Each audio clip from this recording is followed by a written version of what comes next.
सम्यक न्यूज.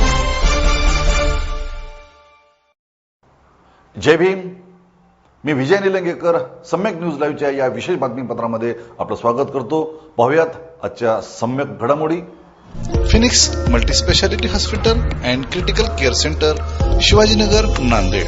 अण्णाभाऊ साठे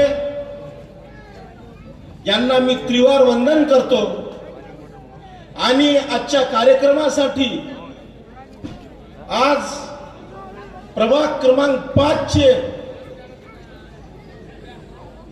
काँग्रेस आणि वंचित बहुजन आघाडीचे उमेदवार ॲडव्होकेट प्रमोद चंपतराव नरवाडे म्हणजे मी अ मधून अनुसूचित जातीमधून, त्याच्यानंतर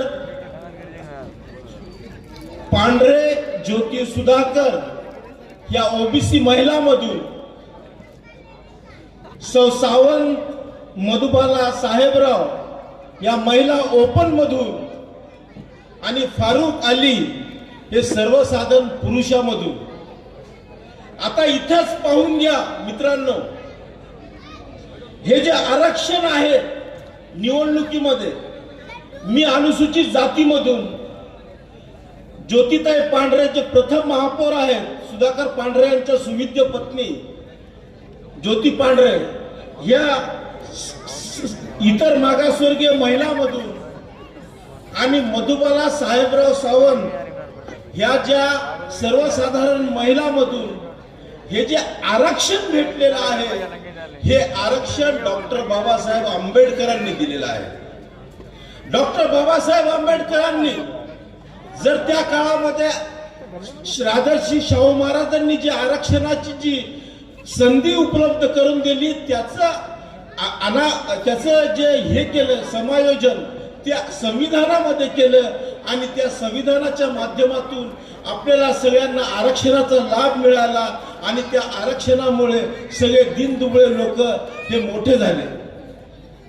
परंतु मित्रांनो,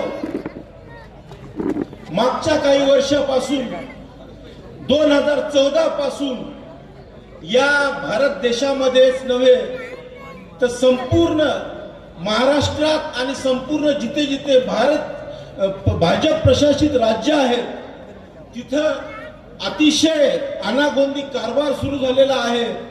याचं कारण आपल्याला जी मतदानाच्या बाबतीमध्ये जी अवेअरनेस नाही की आपल्या मतामध्ये काय अधिकार आहे आणि आपण काय करू शकतो, या बाबीचं आपल्याला जेवढं प्रबोधन व्हायला पाहिजेत होतं तेवढं प्रबोधन झालं नसल्यामुळं आपल्याला ऍक्च्युअल जो मतदानाचा अधिकार जो संविधानाने दिलेला आहे तो अधिकार आपल्याला कशा पद्धतीनं बजवायचा आणि चांगल्या लोकांना कसं निवडून आणायचं या बाबतीमध्ये बाबासाहेबांचा विचार होता.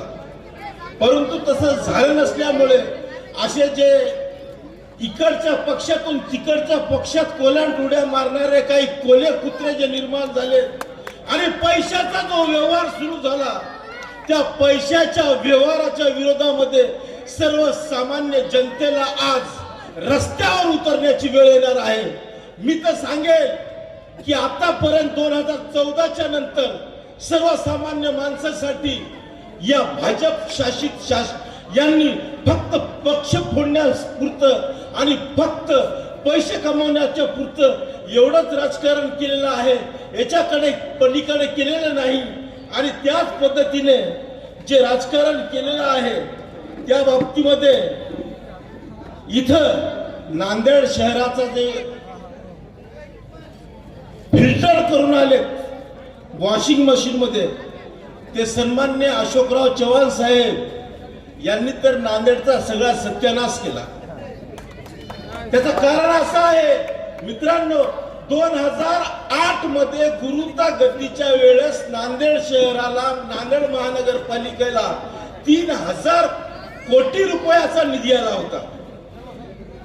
2008 मधले 3000 कोटी रुपये मध्ये म्हणजे आजचे किती कोटी रुपये असतील याचा हिशोब तुम्हीच करा. त्यावेळेस 3,000 कोटीमध्ये नांदेडमध्ये संपूर्ण काचाचे रस्ते होऊ शकले असते, संपूर्ण नांदेडचा विकास चांगल्या पद्धतीने होऊ शकला असता. परंतु यांना त्याच्यामध्ये कमिशन खोरी आणि त्याच्यामध्ये दादागिरी करून स्वतःच्या लोकांना मोठं करण्याचं काम यांनी पाप केलेलं आहे. आणि ते पाप त्यांनी आदर्शच्या माध्यमातून समोर आणलं आणि त्या आदर्श अशा मुख्यमंत्र्याला शेवटी राजीनामा द्यावा लागला. त्याचं कारण हे आहे की हे जे अशोकराव चव्हाणची जी नीती होती ती सुरुवातीपासूनच अशा पद्धतीची होती की आदर्शचा घोटाळा केला, त्याच्यानंतर असंख्य असे घोटाळे केले आणि या घोटाळेबाज सरकारने जे लोकांनी घोटाळे केलेले आहेत, अजित पवारांनी 30,000 कोटीचा घोटाळा केला, त्यांना भाजपमध्ये समाविष्ट केलं. ज्यांनी घोटाळे केले ते सगळे भाजपमध्ये गेले आणि त्यांना त्याच्यावरही आता हे होत नसल्यामुळे अजूनही भाजपवाल्यांना भीती वाटत असल्यामुळे त्यांनी हैदराबादचे आपले जे साहेब आहेत सन्माननीय अवेसी साहेब यांना सुद्धा आपल्या पदरात घेतलं.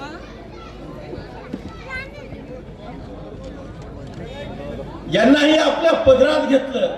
सांगण्याचा एकच उद्देश आहे की मित्रांनो, आपण आपल्या मताचा अधिकार चांगल्या पद्धतीने वापरा. आपलं मतदान हे दान आहे, हे दान तुम्ही करायला याचं भान तुम्ही ठेवा. आणि जे चांगले लोक आहेत, जे सुशिक्षित लोक आहेत, जे शहराचा विकास करू शकतात, अशा लोकांना तुम्ही द्यावं, मतदान द्यावं आणि वंचित बहुजन आघाडी आणि काँग्रेसच्या युतीचा विजय करावा ही विनंती करतो. आणि प्रतापगड साहेब येत असल्यामुळं मी इथंच थांबतो. धन्यवाद. जय भीम, जय महाराष्ट्र, जय संविधान. पाहत रहा सम्यक न्यूज लाईव्ह. बातमी पाहण्यासाठी यूट्यूबवर सबस्क्राईब करा.